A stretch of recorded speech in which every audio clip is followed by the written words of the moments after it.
Welcome everyone to the Voxel demo tutorial series. In this tutorial series we'll be creating something like this. Yeah, Voxel has a lot to offer, so we'll be diving right into it. If you're using Voxel, this version is using 2.0 P4, so just to keep in mind that Voxel does update pretty often, so there's a lot of things that may or may not be in your version.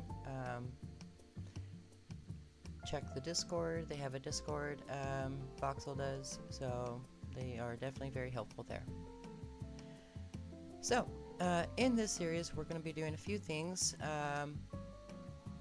Creating a Voxel World, a character that can walk in and around the world, and kind of interacting with the world a little bit, and we'll go into a few of like how the graphs work for generating new terrain and adding materials to them. Alrighty. So with Voxel plugin installed, I'm going to delete this for now. You're going to go here. You'll see a tab for Voxel World. Go ahead and drag that out. Nothing will happen, but you'll see it there.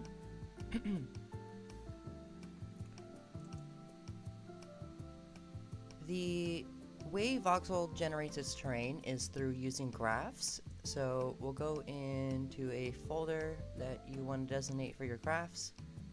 I have this one here, so we'll go right click, scroll down for Voxel height graph, and I just like to call it VHG test terrain. Okay.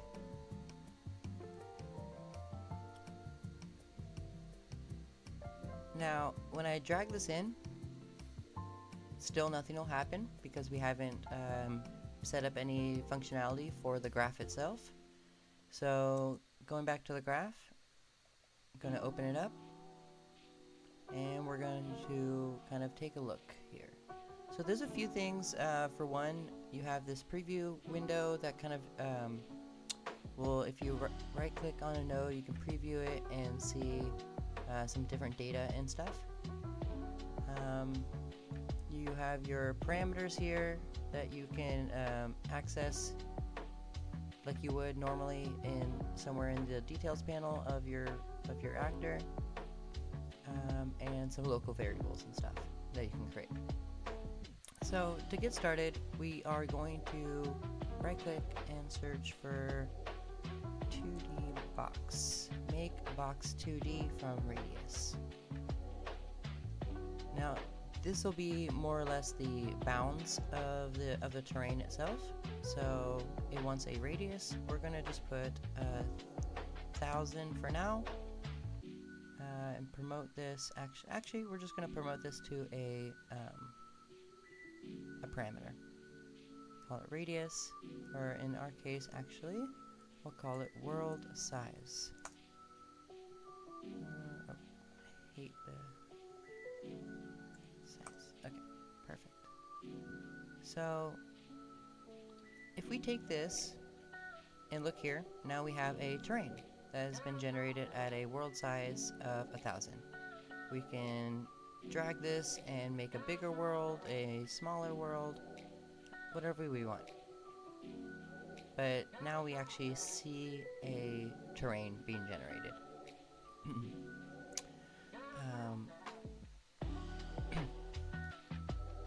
Back in our voxel graph, I'm going to close these for now. The next important part is your height material, or your height data. So in voxel graph, we're going to be, for our cases, we're just going to be using some noise. So typically you'll use like some sort of noise to generate different kind of regions to depict elevation and altitude and stuff. So we'll search for noise, and we're going to use the advanced 2D noise, or noise 2D. So if we plug this in, just like that, it's going to ask us for a couple things. For one, we're just going to need a position. So if we search for get position 2D and keep this in local space, save, and we'll see it's using noise to kind of generate a little bit of some bumpiness and stuff. Now, a few settings that are going to be important. Actually, let me just create a material we can just kind of slap on here to make it look a little bit better to see what's going on a little bit. So I'm just going to create a simple material with a color.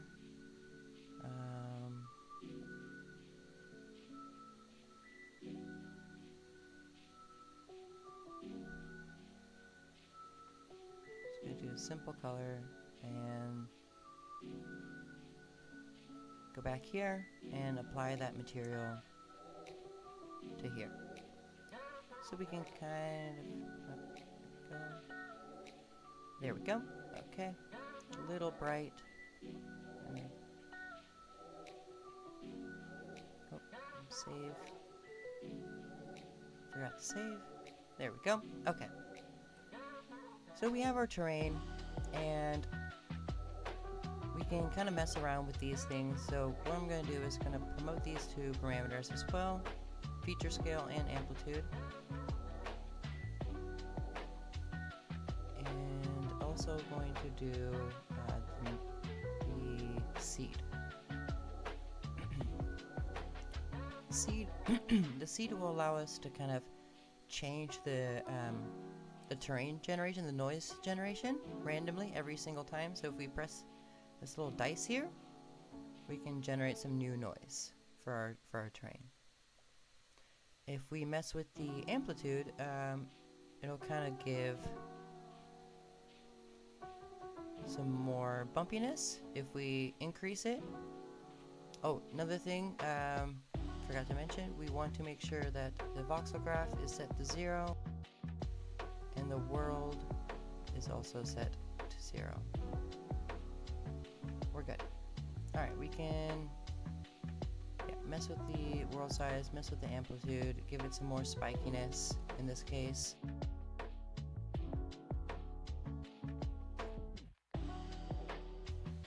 What's happening with the amplitude and with the feature scale. So the feature scale is kind of scaling up that noise, making it larger to the point where it just becomes so large that it's flat now. More noise, so it's smaller scale.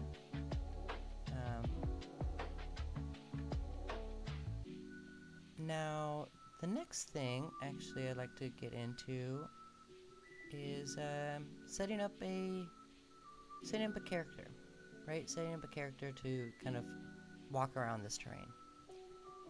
So for that, we're going to go back to our we're going to go back and learn about layers and stacks. So voxel landscapes work in different layers. In this case, if I go to my Voxel World, we can see that, and stacks. So kind of stacks work in the sense that like you can have multiple different layers in your stack. So your Voxel World will hold a stack and you can have different layers within it. So we'll go and create that. Right click, search for Voxel layer stack. And we're just going to call this our new Voxel layer stack tutorial. And we will assign that to our layer stack here in our Voxel World. So immediately everything disappears. We're going to open this up and we're going to add those, I'm going to add some default information to it. So just add 1 to our height and 1 to our volume. We're going to select our default height and our default volume. we get our terrain back. Okay. Now with that setup, we're also going to create a new layer for the player to kind of know where to spawn on, know information about the stack. So for that, we're going to create a new voxel height layer. And by default, we don't need to do anything. As you can see here, there's nothing in there. But we do need to assign it here. So we'll go here to our stack and assign a new height. Our new height layer. With our new height layer, we're going to go into a folder for creating a character. With creating a character, there's two different methods you can do. The first method is going to create a blueprint class, searching for in your all classes for Voxel Character. And that's the first way of creating a voxel character. So in this case, this is a voxel character. There's nothing in the event graph. I just added those from the third-person character logic. But it looks like a character blueprint. It has a capsule. You can add a static mesh, skeletal mesh, and all that. The second method is if you already have a character that you've created before. The important thing to note here is that if you have a bunch of subclasses of that character, you need to find the base master character class, the one that has the parent class set to character. And once you found that blueprint, go to its class settings, parent class, and reparent it to Voxel Character. And it'll change it to a Voxel Character. So now this is a Voxel Character. Okay. With that set up, we're going to make sure that we have a player start. So in my case, I believe it's way down there, which is perfect for, oops, super underneath the landscape.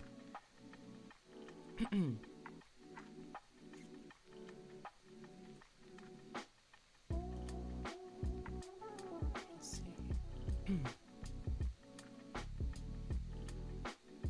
Okay, let me go a little. Camera speed is a little too slow. There we go. Okay, we have our player start, which is, where'd it go? There it is. If you press play, we should get our character in our world. But if I put this capsule underneath our world, I'll fall. So we don't want that. We want to be able to spawn on our voxel terrain. So we're going to go back to our voxel character, whichever one. And I'm going to use the actual default voxel character class. And I just added the logic for the third-person character movement and camera and jumping. But on our begin play, we also want to actually add that right over here. Doesn't matter.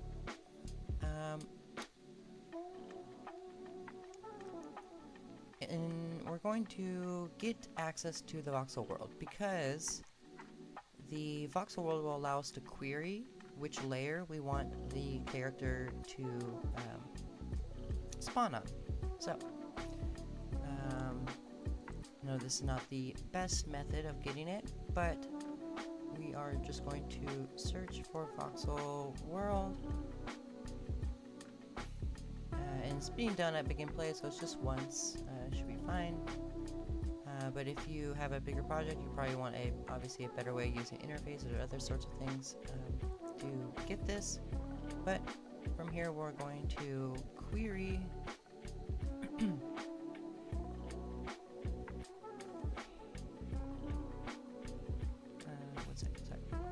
query Voxel. There you go. Okay, so just find an empty space, right click, and search for query voxel layer, and it's the one highlighted right here.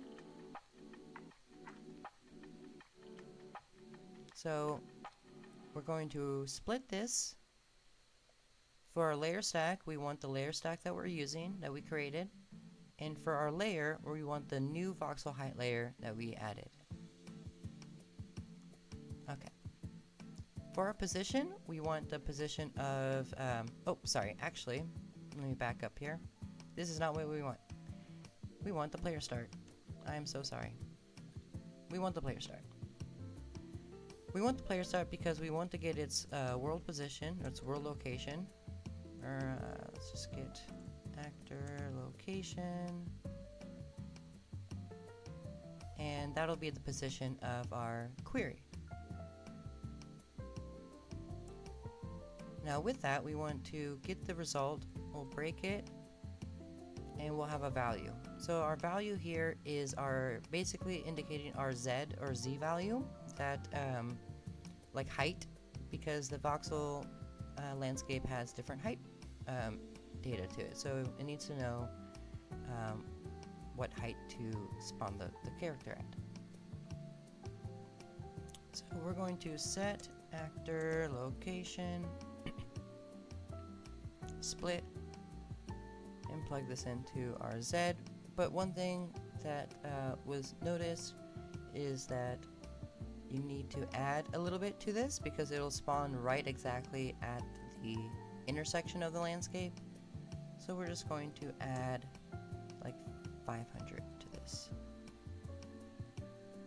And for our other locations here, we're going to duplicate this, split it, and plug in our X and our Y. And plug this in, compile.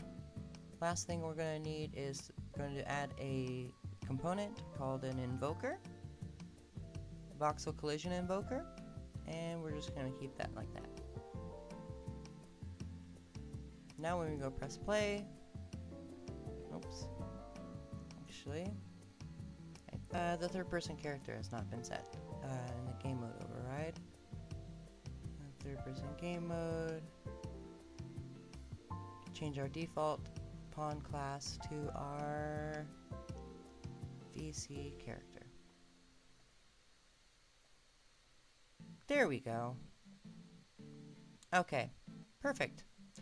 So sorry for that delay. So yes, so in the world settings override, just make sure that you set, or in your game mode, set the default pawn class to your voxel character.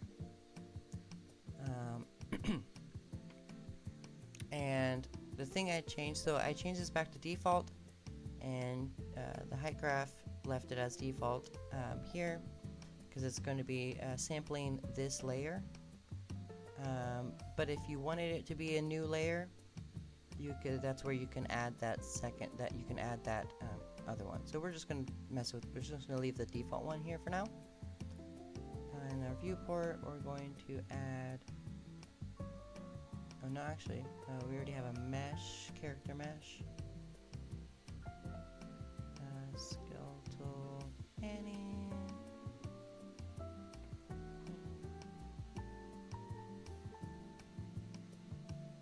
And then APP clean.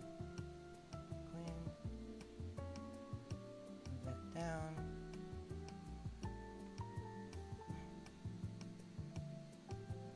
Okay. Oh, yep, and camera stuff, of course. We're at a spring arm. What a camera. Oh, camera.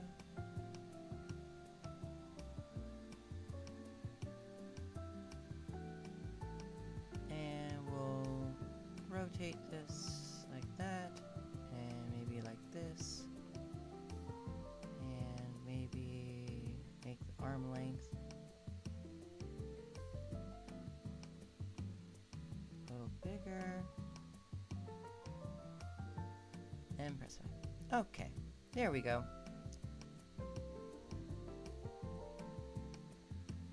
Alright, so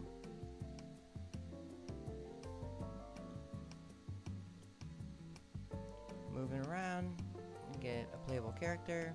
We can add, so the thing about that is, okay, the player start right there is underneath the world. what it's doing is it's querying this layer, spawning the character where it needs to, basically in this case right here at the intersection where this meets the landscape, like right here, and then adds 500 to it and spawns the character.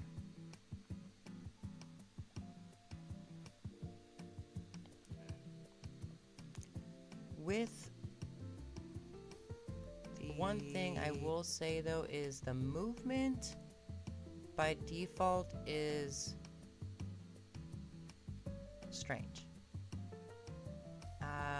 Like W is left, S is right, D is up, A is down. And it works fine in the third person character, but when you add it to the voxel character,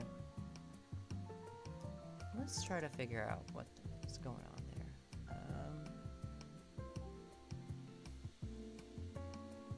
Because everyone has their own way of doing input and stuff, but I would imagine it has something to, because I'm not rotated towards my forward vector. That's why. That probably has something to do with it.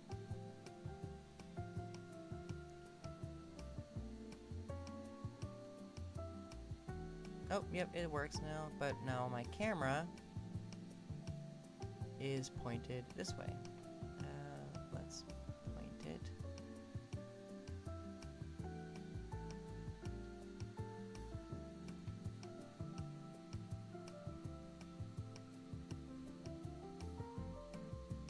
That.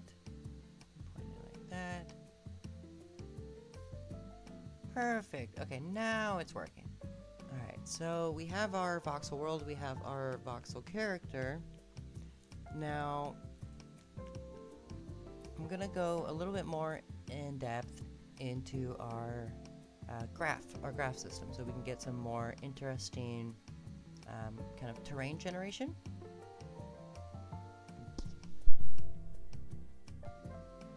So let's say that you have some landscape that you want to create some kind of like mountainous areas, maybe some valleys, maybe some flatter areas, and kind of mess around with a mixture of those. So we're going to kind of go into doing something like that. With our noise here, we are going to actually duplicate it and promote these two parameters. We're just going to call this flat amp and call this flat feature scale. And this one will be our spiky amplitude, spiky feature scale. Okay, we want this same node. You can just drag it over here and use a second pin. And what we're going to do is we're going to use a node called a height splitter. So what a height splitter does is it, like the name suggests, it will take a height. In this case, we're going to take the height of the spiky noise, and we're going to kind of split it into different strength values to kind of get some different areas, basically. Like we want height that's going upwards vertically, and height that's going downwards vertically, and also height that has just like no height at all, or maybe just barely a little bit. So with this plugged in, what we're going to do is actually take this height splitter, and we're going to take the noise information from this noise and this noise. So this noise will be 10,000, and this one will be 80,000. Okay. Put that in there, we'll look for a lerp, and we're going to lerp between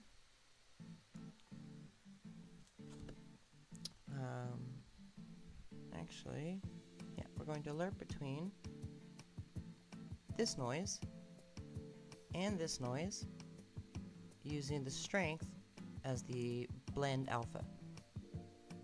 And when we plug that in, we should get some flat areas and some mountainous areas. Kind of like this. I'll put this over here for now. So if I plug in the second noise, we'll get valleys and kind of canyons and stuff. So if I go over here, increase the world size, we can kind of see a lot of this like valleys and canyons. If I reverse this, right, you'll get kind of flat and mountainous. If I wanted to have all three, right, I could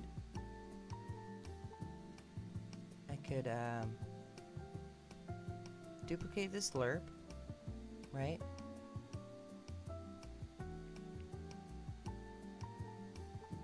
plug the same values here, and we'll unpin that. We'll call this one our promote it to a local variable, call it our mountain, and we'll promote this to a local variable and call it our valleys. Okay, and the alpha here will be the second strength, just like that. Alright, grab our mountain, grab our valley, and yes, we are going to do another lerp between our mountain and our valley. I'll just try 0.5 for now. Alright, so now we should get a mixture of kind of flatter areas, mountainous, and some valleys.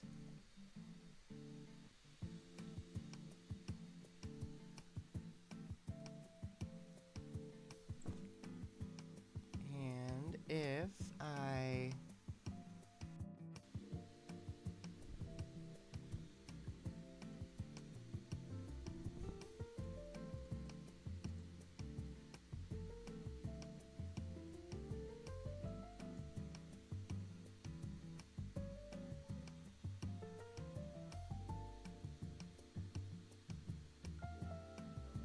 hello. So yes, okay, if you want to kind of add, so you have the mountain by itself, you have the valley by itself, you want all three, right? You want the valley, mountains, and plains. What you're gonna do is gonna grab another noise, just a default noise, no settings changed, default height splitter. The only thing changed is just add another height, that's it, don't change anything here. 1 minus it, and plug it into your alpha, and you'll get a mix of the mountain plains and the valley plains, which will look kind of like this.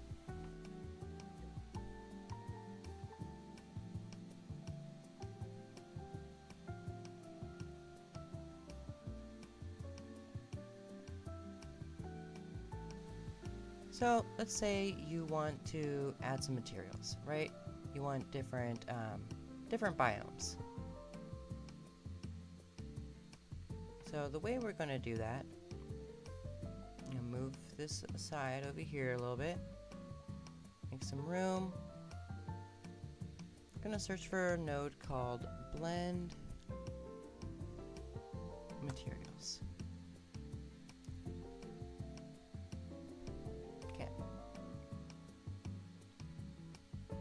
Now, what this will do is it will blend, in this case, two different materials. So if we had a second material, just make this into a parameter.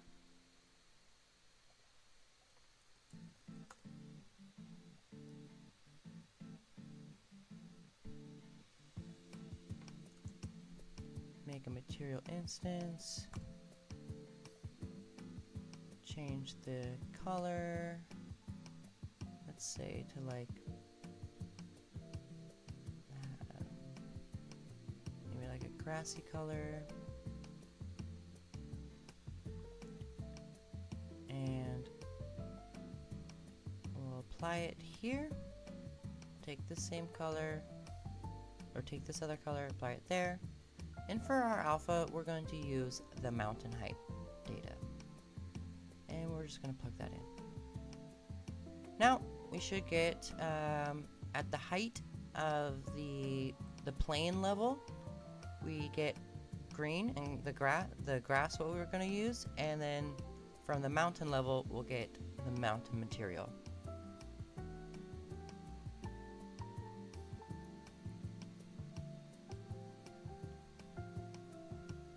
So let's say I wanted to have snow on these mountains, right? I could go to our mountain logic for our height. I could add another height splitter, and we want this height at 1,000. For example, let's say like 1,000, right?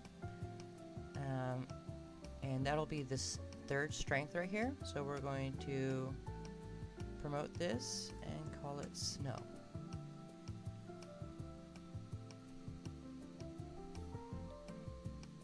Okay.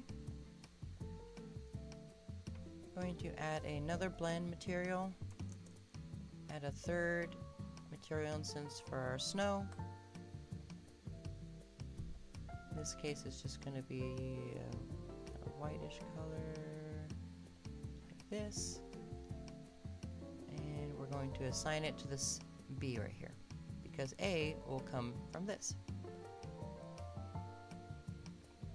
Now, order of operations here matters because you're blending one on top of another, so you'll see. So we're going to take our snow alpha, plug it in there. So yeah, we can start to see that there is, like, from the height of 1,000, right? It's doing the snow. So we can go into this height here, and let's just bring this out for now, and change this height, add another 0. There we go. So now at a height of 10,000, it'll be snow. Anything below 10,000, anything between like 9,999 and 0.1 or whatever, it'll be this dirt, and then above that will be snow, below that will be grass.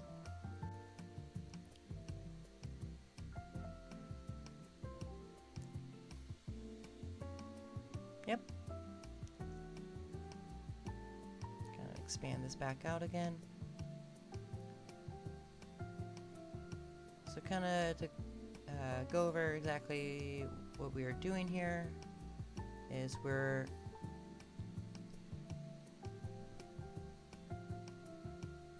this is kind of a little messy. I'm going to clean this up, actually. Just kind of going over again.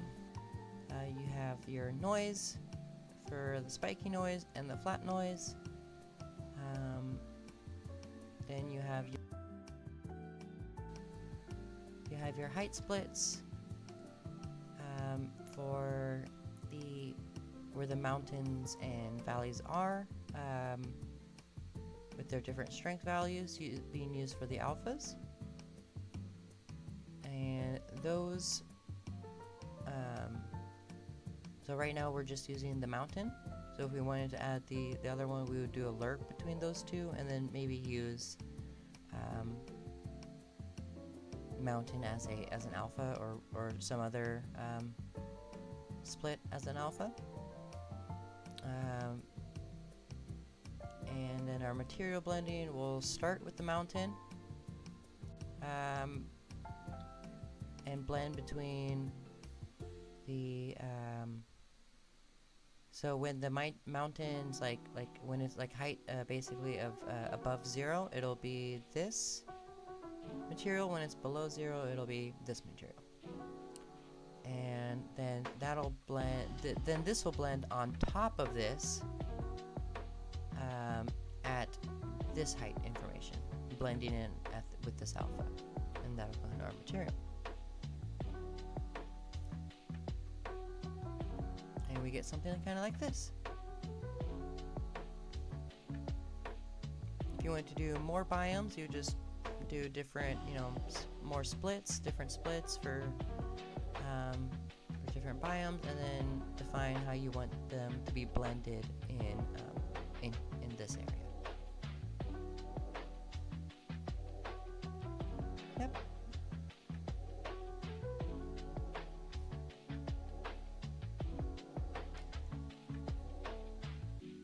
Now for the final part of this tutorial demo is going to require PCG, because I like to go over how to add foliage to the landscape, and like how to define like where you want that foliage to be on the landscape. Like maybe you want certain types of trees on the snow and certain types of grass on the grass layer. So we'll go over that just shortly. Gonna take a little intermission. Okay. Get that set up. Alright, for Voxel and PCG to work hand in hand, I'm going to start with creating a PCG graph.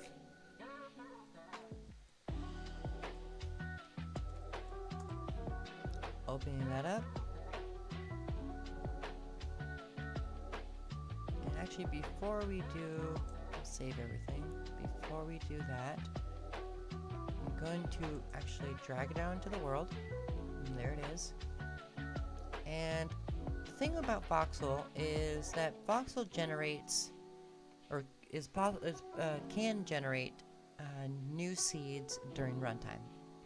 So for PCG to update properly during runtime, it would need to be have some settings changed. So in the PCG component here, you'll see a section for, if you scroll up, a section for settings, generation trigger, generate on load. And this will just be the default when you drop it in, so you can kind of work in the editor and see what is spawning.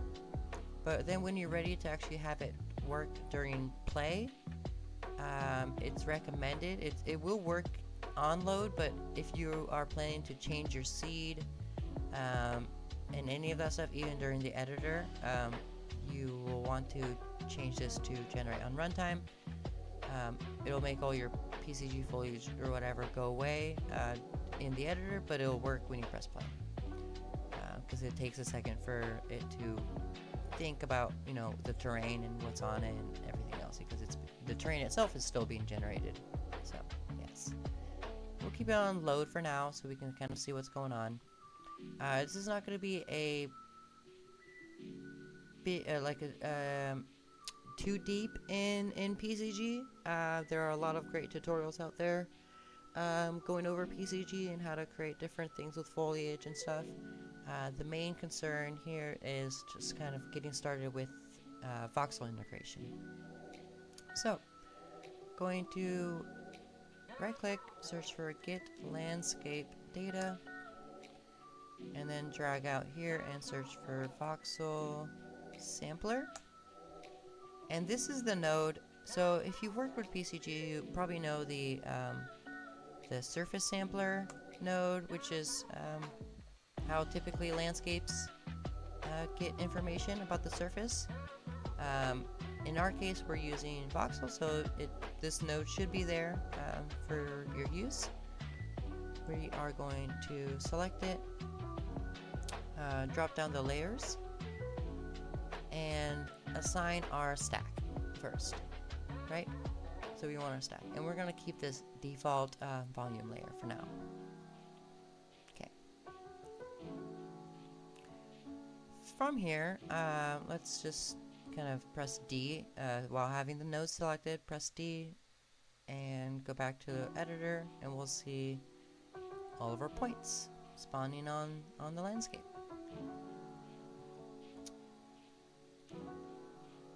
Now from here you can obviously change the points per square meter. I like to do something like that, get a little bit less points, and then, you know, do your, you know, static mesh spawner and add an entry, and just, I don't know, we'll do a cube or something. We'll do a cube.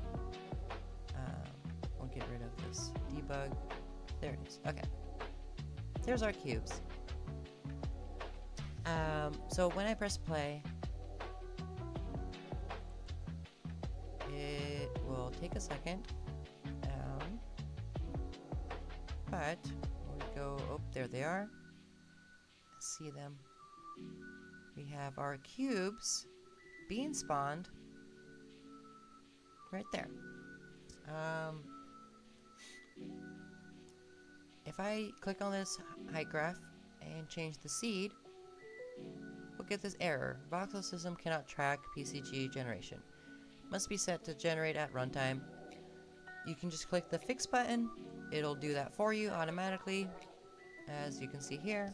And the PCG stuff goes away in the editor, but I can play from here. Should be able to. Actually, I can't play from here because it's where my player start is. Where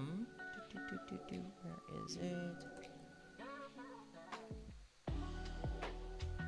Where's my PCG graph?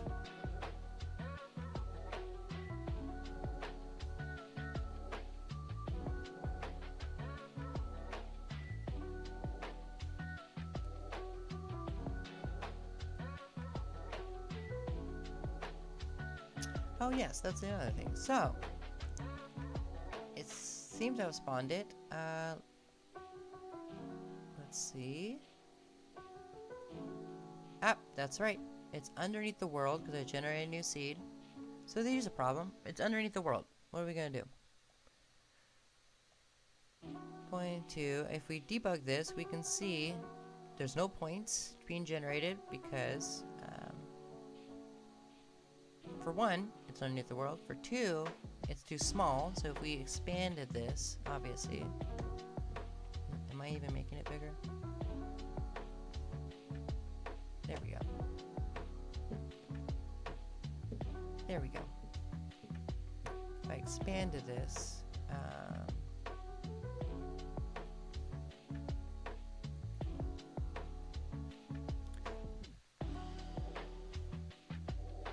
it'll cover this area. So when you are ready to actually like have it fit your landscape, you want to kind of resize it and everything.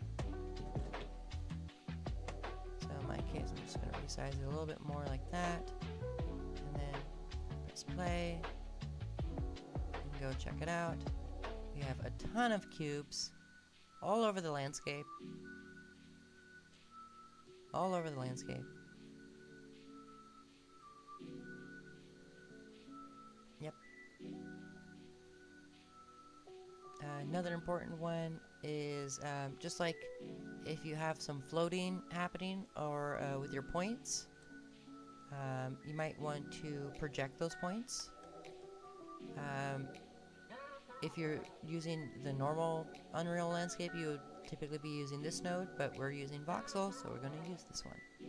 It's already has everything it needs to built in, so just kind of unplug that, plug that, and press play. And now we have all of our points, and they're properly being projected to the landscape without any floating happening or anything like that.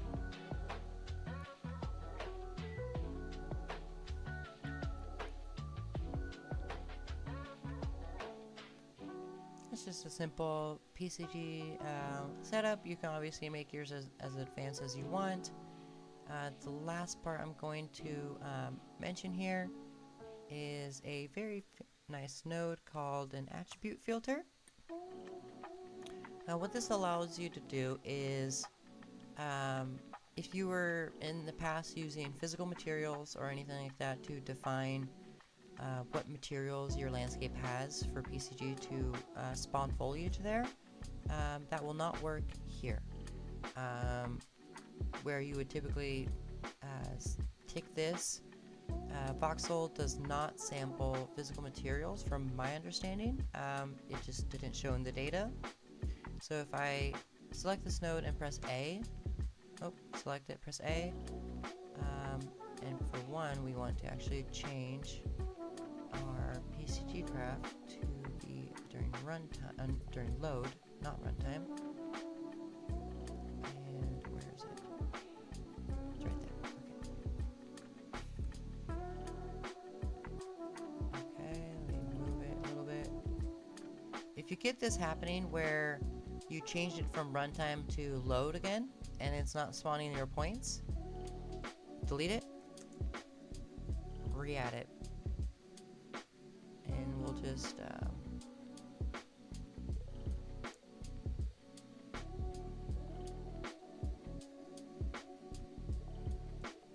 lock this and oops, too big. There we go. Okay.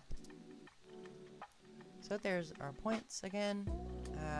So with this selected, press A to toggle on and off the debug for the data, D to toggle the points here.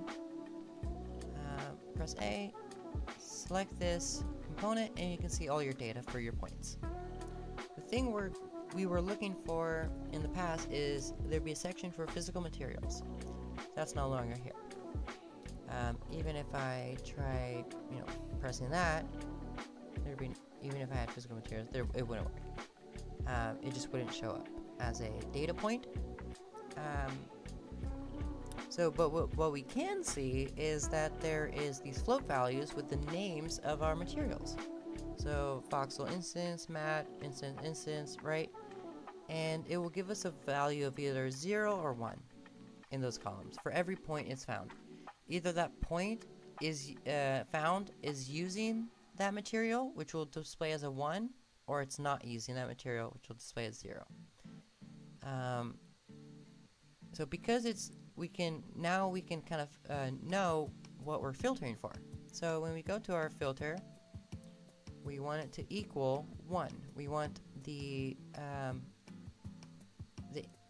attribute that we're filtering for, this attribute, to equal 1, and then we'll spawn points wherever it found 1.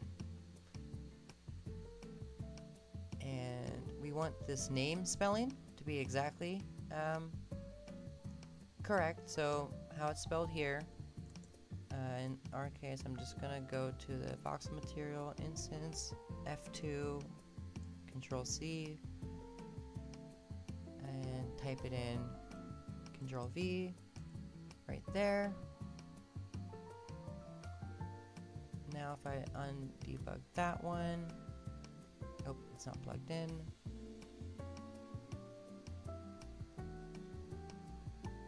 Perfect, yep, you get that point there. And if I put a transform points in the inside filter, debug that, we'll see all these points on oops.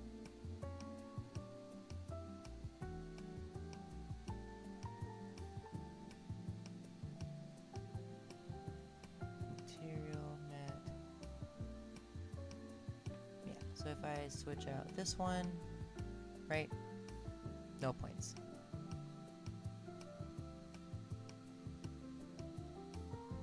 Because I believe, yeah, it's the green material that we're using that has the Voxel instance. Yep. Okay, so, sorry. To finish this node off, so you have the equal, you have the material target name put there. We want the constant threshold ticked because we're looking for a float. We want that float to equal 1. Now we'll plug in our inside filter. And we'll see that our points are only generating on the green grassy area. Even if I move them over to the over here, it won't spawn them on this dirt and only on the grass. Now if I put on the outside filter, it'll be every point but the grass. So this is just a quick way of setting up your kind of which materials you want what types of PCG elements to spawn on using Voxel.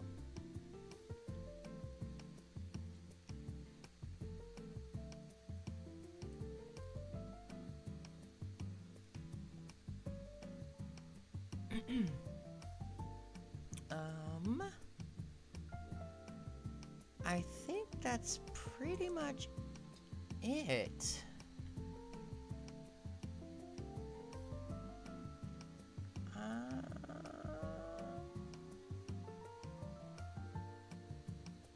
Yeah.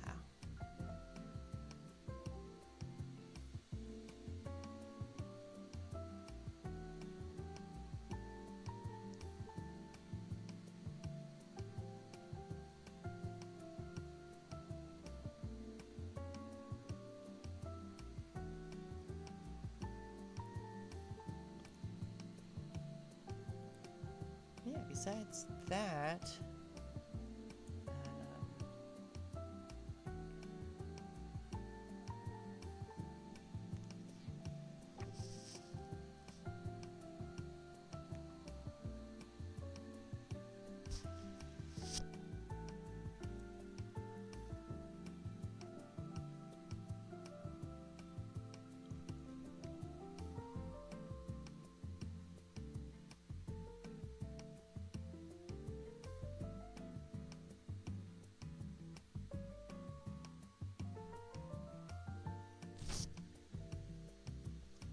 try one more thing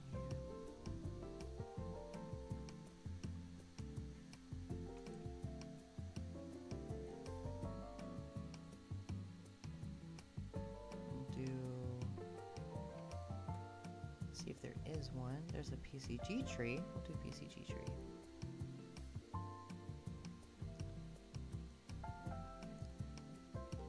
And expand this out.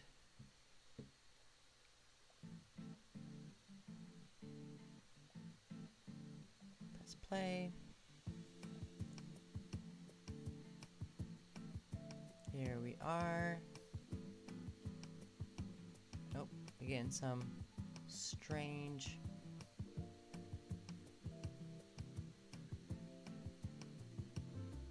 obviously we probably wouldn't want that.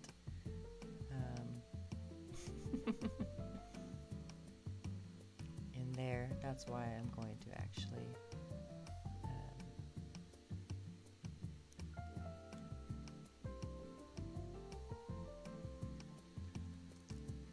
oh yeah, I'm going to change it from inside filter, not outside filter.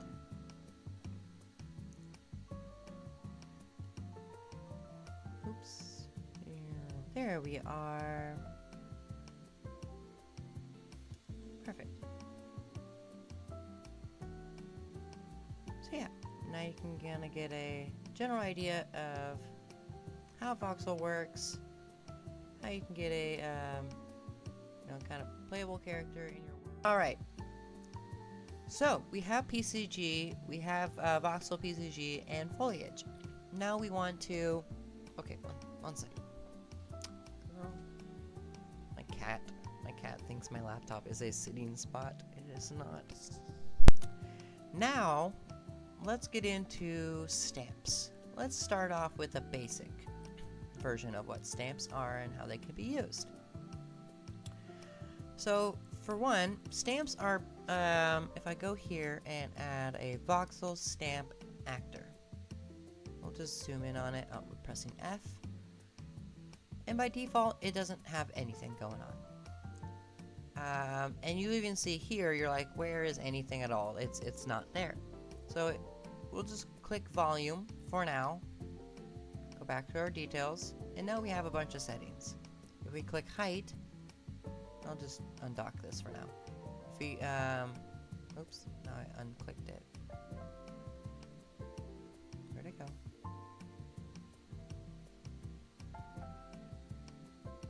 Okay, there it is. If we click height, we get some height system. So volume, height. Height maps, like if you have a height map of something, I guess there's some starter content here. Let's see, I'm not actually messed with these ones too much. Okay, yeah, there we go. So that's what stamps are. Stamps will like stamp an area with a thing. In this case, it's a mesh using a height map to define what the shape of that mesh is. And this height map is literally just, it's a voxel height map, but it's literally just a texture, you know, with noise on it, right? Like this. So if you had a Unreal landscape or something, or even maybe even just a Unreal, say you had an Unreal landscape and you when you create it, it'll have this section here for height map. Actually, here, let me selection. We'll go and create a new level, basic level. Save, and we'll create a landscape and create it. Okay, height map. So we have information for height map. If I right click, import, export, we get this setting here. So we want to export this height map into click that into a file directory. Actually, I'll edit that. Into a file directory on your laptop, on your computer, somewhere, wherever.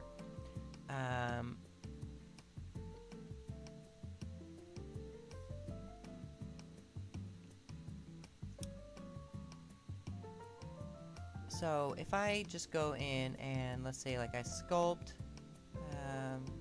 get some strength up there, get some crazy looking sculpt here, and then import, export, actually, untick that, export,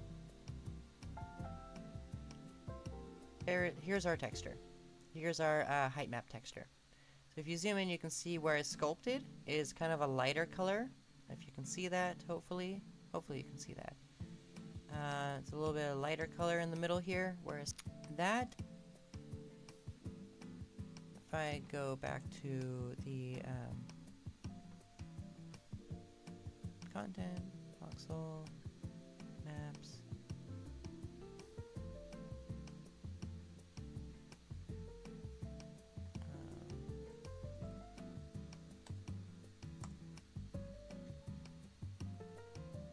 and I go back here. So let's say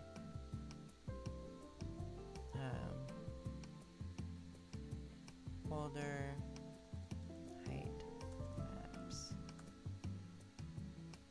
and that texture here. Add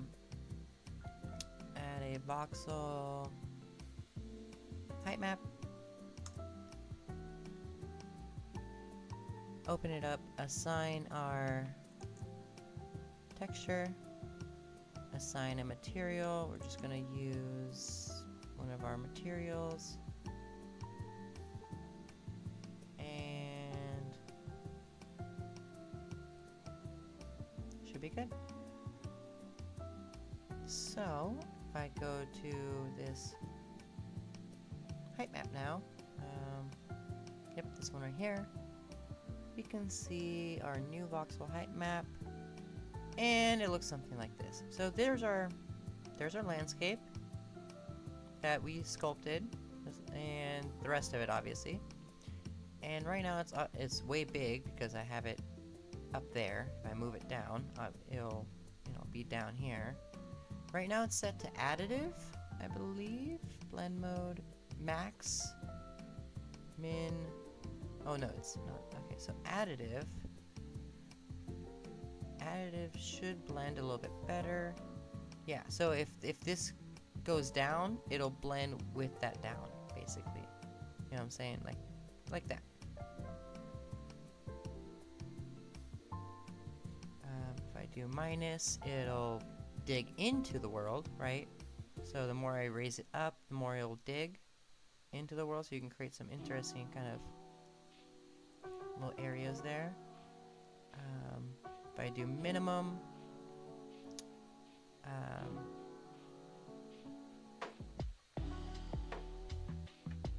it'll min into it, do max, max.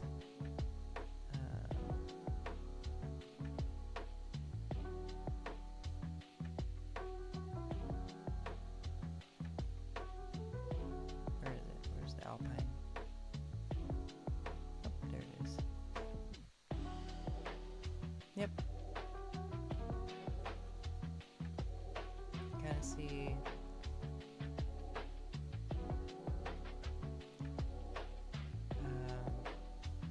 How it blends there. Do the mountain one. Yeah, so you can kind of add these in where you want. They're basically like little brushes, like little stamps. So I can duplicate it, add a second one. And you can do the same, so I can change this to a volume, right? And say, you know, cube, right? And, whoop, I think it made a, let's see. Do a cube, and if I scale it up, start to see our cube. It's just so tiny. The meshes compared to like something like that, but we can see our cube. You know, it'll kind of blend in because it's on additive right now. If we want to subtract, we can have it subtract into the world. And this is essentially how you can imagine doing like a digging or kind of like any terrain destruction. Aside from chaos, of course, because chaos has its own stuff. But if you want to like dig into the world, you would basically spawn a bunch of stamps, and these stamps are very performant. So they like you can spawn thousands of them, and you should be fine. You should be fine on performance. But yeah, you basically like you know, your character would spawn wherever, like say you're mining at a cave, you know, like at a mountain side, and then like you're with your pickaxe, and every time you hit the mountainside, you spawn a stamp that, you know, kind of starts carving into the mountainside, and you start carving and carving and carving, right? You just basically, like, if I take this, duplicate it, you know, I can start creating like a tunnel system or something of that nature.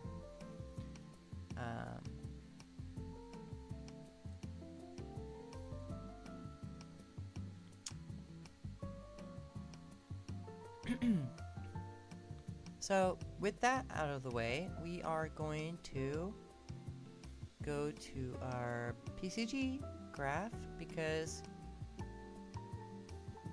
you can spawn these like in my case. So okay, let's start with the spawning. So the spawning, if you go into your character, I'm just going to add another folder for BP.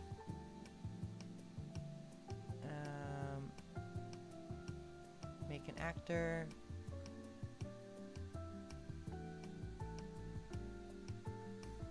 Call it BP stamp dig. And then here you would add your voxel stamp, right? You would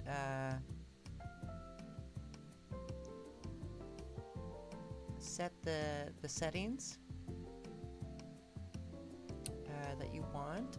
So click that.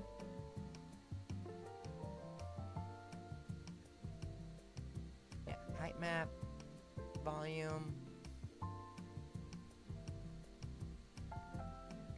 and have that actor basically spawn wherever you want it to. The PCG version of it is a little bit different. So you have this foliage sampling this layer, this default layer, and the static image spawner doesn't have anything to do with layers. But we are going to basically duplicate this, and from here we're going to do a Voxel Stamp Spawner. Now, Voxel Stamp Spawner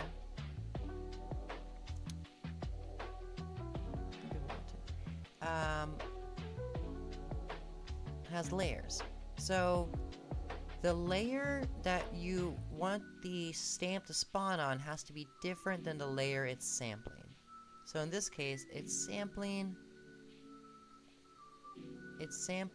the default volume layer, and you want this to spawn not on the default height layer, but we're going to do the new voxel height layer. New voxel height layer. And I'm going to plug that in there. And actually, I'm not going to do the mountain. We're going to do, because that's a little too much, we're going to do a cube. And find our PCG graph, which is over here.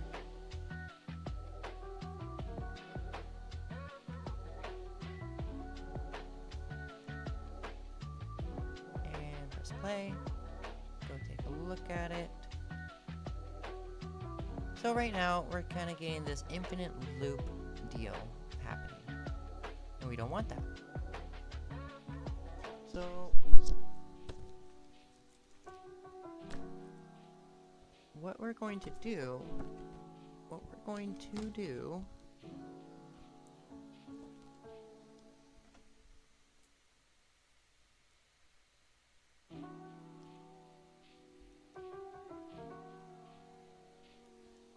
is actually, let me check my stack here.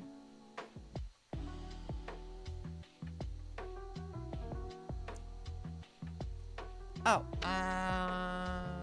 we also want a voxel volume layer. We'll create that and then go to our stack and add that other volume layer. Default volume layer, but we want it to spawn on a different volume layer. So our new volume layer. So press play. No more infinite loops. But let's see. I want to see our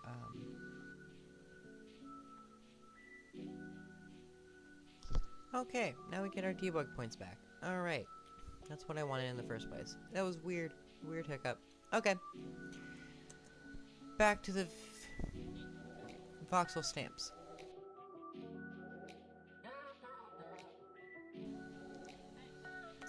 So, let's see. Okay, you have your